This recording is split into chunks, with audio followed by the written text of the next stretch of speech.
Audiolivro da Lux. Título: O amor tudo cura. Autor: Seiko Taniguchi. Locutor: Professor Pedro Póvoas.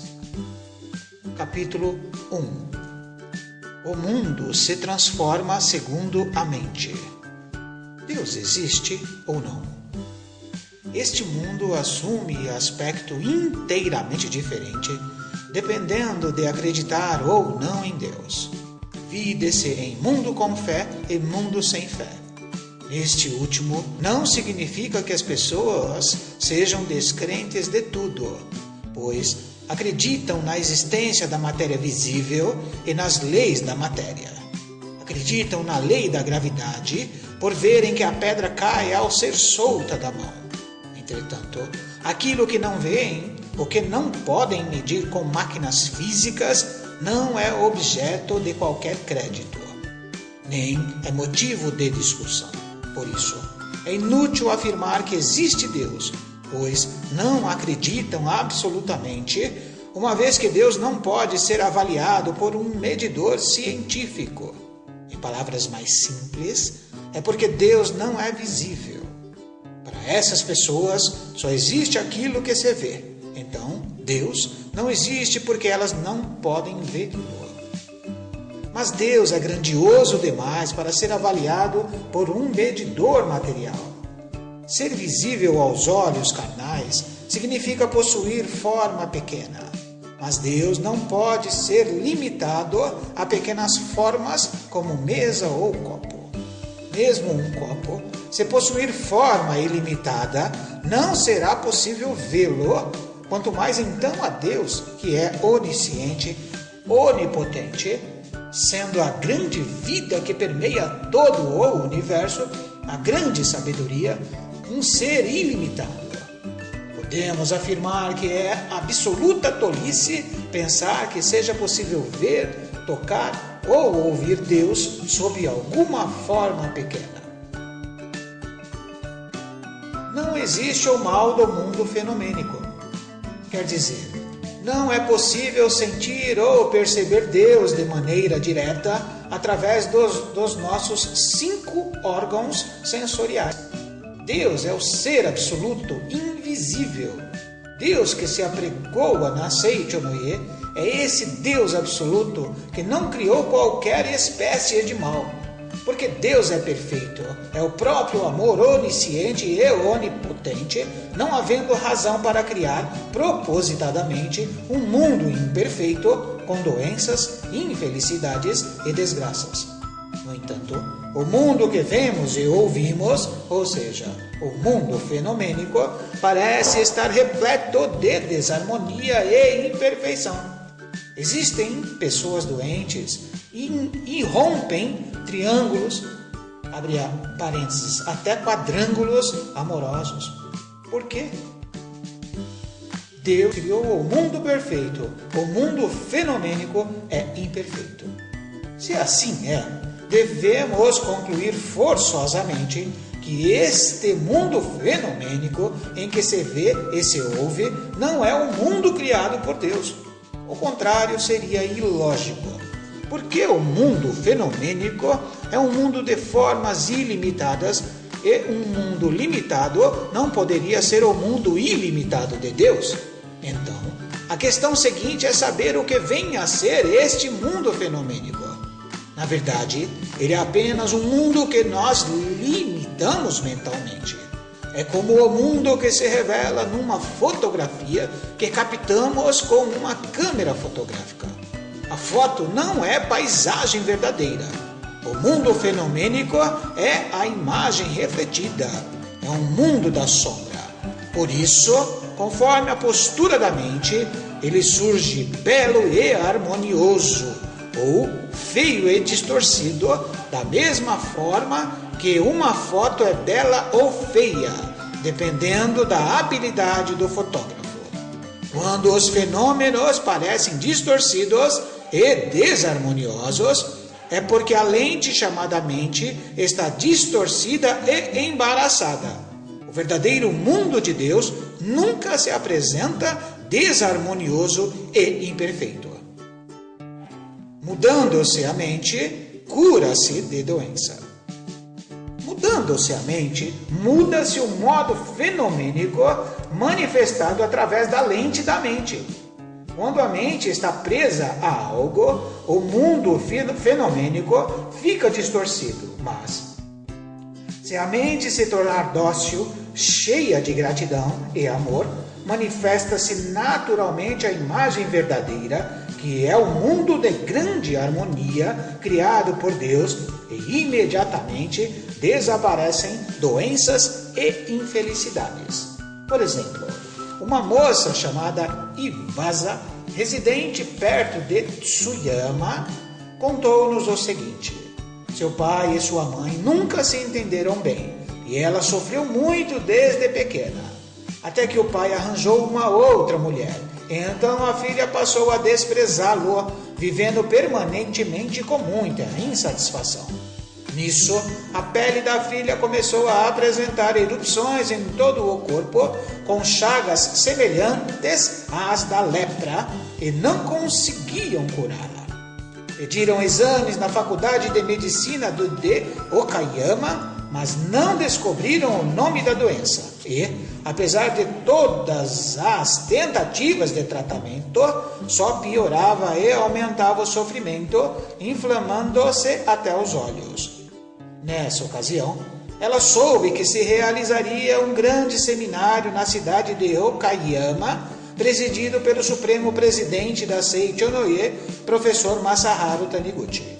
Ela foi imediatamente para lá e ouviu os ensinamentos durante 3 dias.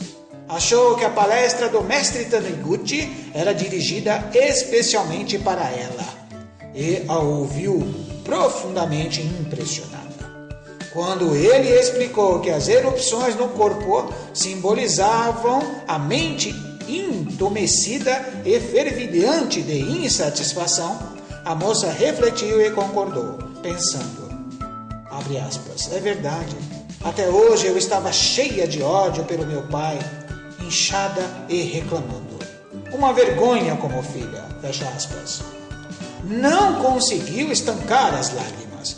Como só havia pessoas desconhecidas ao redor, chorou à vontade enquanto continuou ouvindo a palestra.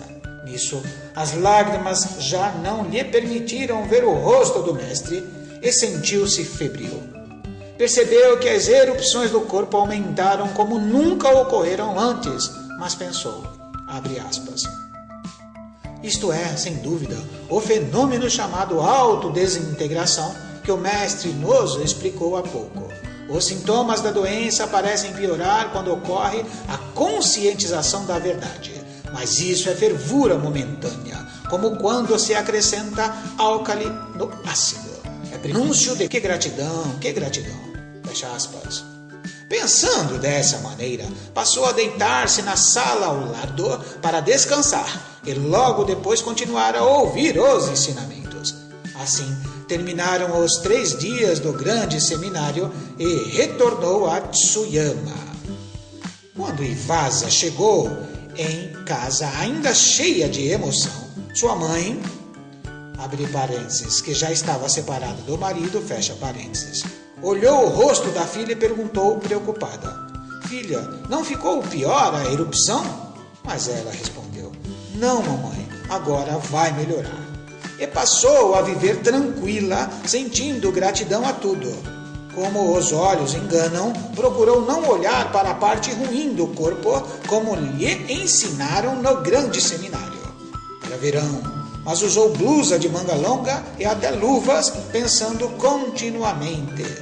Abre aspas. Eu sou filha de Deus, perfeita e harmoniosa. Fecha aspas. Nisso, passados 2 dias,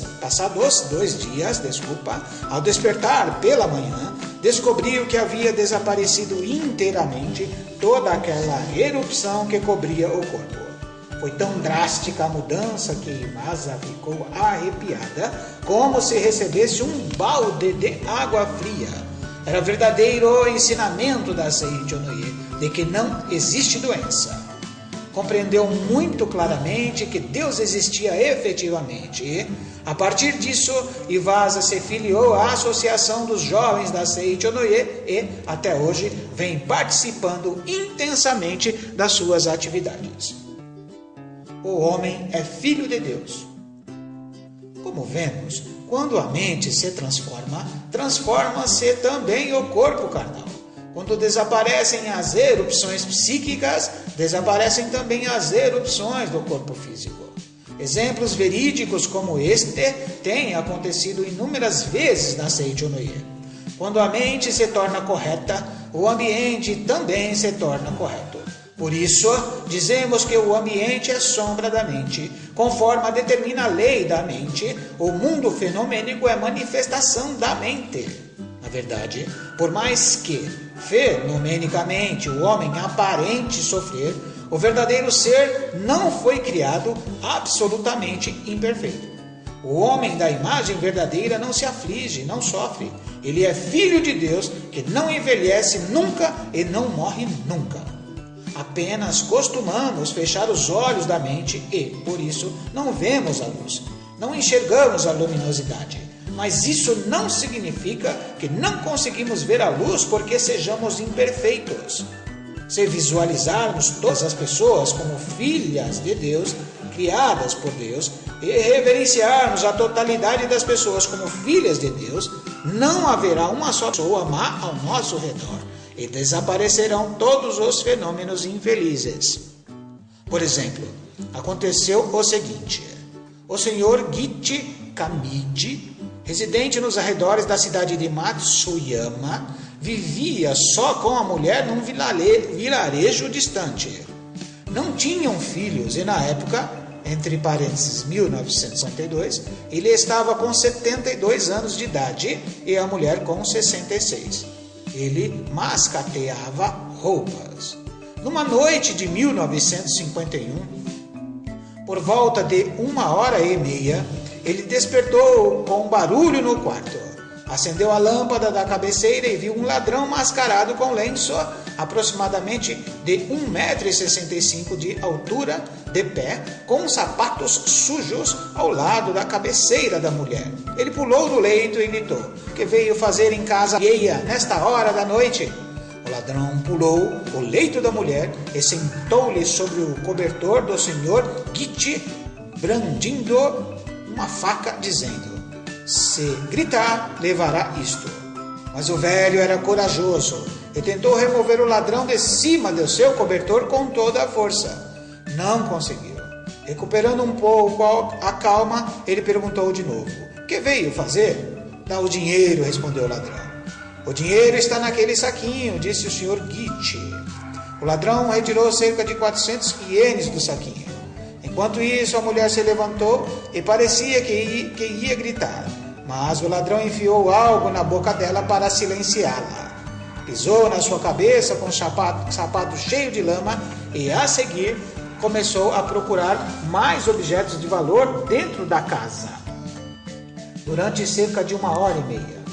Nesse momento, o senhor Gichi Kamiji percebeu que aquela era a hora certa para aplicar os ensinamentos da Seichonoye, da qual era adepto. Sentou-se corretamente sobre o cobertor e durante essa 1h30 praticou a meditação Shinsokan.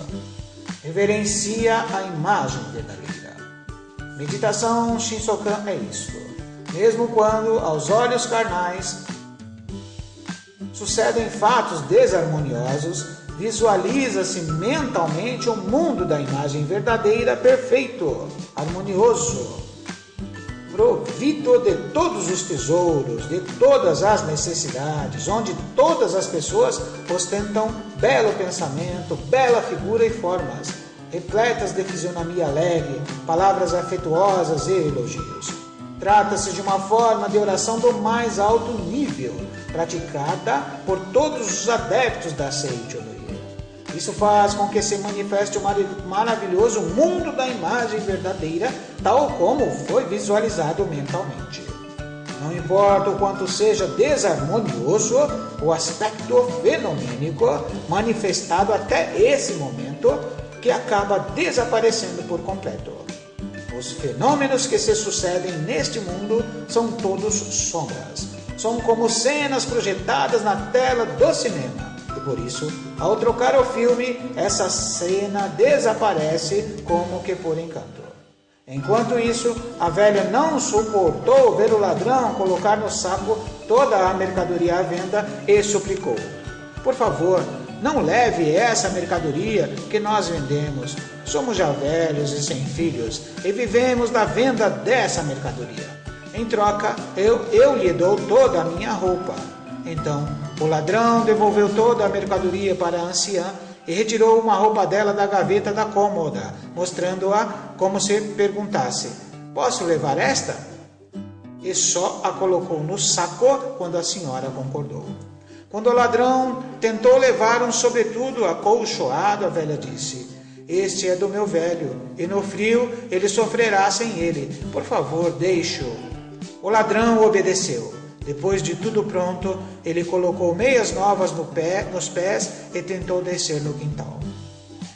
Dialogar com o ladrão. Até esse momento, a velha dizia baixinho, abre aspas, o ladrão também é filho de Deus. Eu também sou filha de Deus. Não existe uma só pessoa má. O que aparenta ser mal é uma falsa imagem. Fecha aspas. De repente, levantou cambaleante e, aproximando-se do ladrão, abraçou-o e começou a acariciar seu corpo, dizendo: você também tem pais, tem esposa, tem filhos. Passou a sacudir o corpo dele enquanto repetia as palavras. O ladrão deixou que ela o sacudisse. Aos poucos a velha foi se entusiasmando e, reverenciando o ladrão, começou a dizer: você é, na verdade, uma boa pessoa. Não é capaz de roubar, é uma boa pessoa. E derramou copiosas lágrimas. O ladrão também derramou lágrimas e disse: senhora, vamos sentar, acrescentando: eu também tenho pais. Nós não temos filho, disse a velha. Se tivéssemos, seria uma grande alegria. Talvez fosse da sua idade. Chorou de novo enquanto o ladrão disse: desculpe, senhora, vou deixar isto. E retirou do saco um sobretulho do velho. Você deve estar com fome. Se servir arroz frio, vou ferver água. Se preferir arroz quente, vou cozinhar já, disse a velha, enquanto o ladrão dizia: entramos na casa em que não devíamos entrar. Desculpe, hoje vou levar isto, mas na próxima vez vamos roubar uma casa mais rica, levando o dobro ou o triplo disto. Aí voltaremos aqui em surdina à noite e devolveremos tudo que levamos hoje. Enquanto o ladrão contava com aquilo que nem havia feito, a velha respondia: ora, venha devolver as claras em plena luz do dia. Nisso, o parceiro do ladrão, que vigiava lá fora, também entrou e começou a encher um saco. A velha foi correndo e começou a repetir, enquanto acariciava seu corpo: você tem pais, tem mulher e filhos, entre aspas. E pediu, abre aspas: não leve a mercadoria do trabalho. Aí não há mercadoria? O segundo ladrão também devolveu 2 peças e quis pegar uma toalha de mão nova para cobrir o rosto. A velha disse, abre aspas, não seja mesquinho, deixe a toalha, fecha aspas. O ladrão obedeceu e jogou a toalha. Assim, os 2 ladrões foram embora despedindo-se saudosos do casal. A velha acreditou firmemente que tudo que fosse levado ia ser devolvido mais tarde, e por isso não sentia medo. Pensou que apenas emprestava provisoriamente os objetos aos ladrões. Quando eles se foram, o velho correu para fora e, tocando um gongo, foi correndo telefonar para a polícia.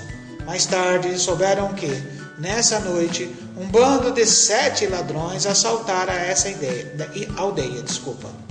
2 foram roubar a casa do Sr. Camide, enquanto os 5 restantes roubaram outras casas. E estavam todos fugindo quando ouviram o som do gongo.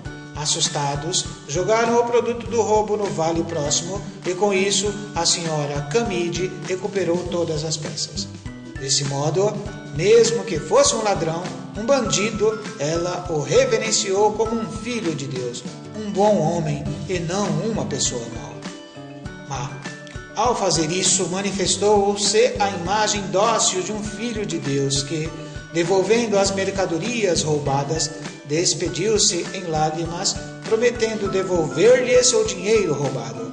Compreendendo-se que este é um mundo onde se manifesta exatamente aquilo que se visualiza, que todas as pessoas são filhas de Deus, portadoras de bom coração, e que isso está apenas oculto momentaneamente.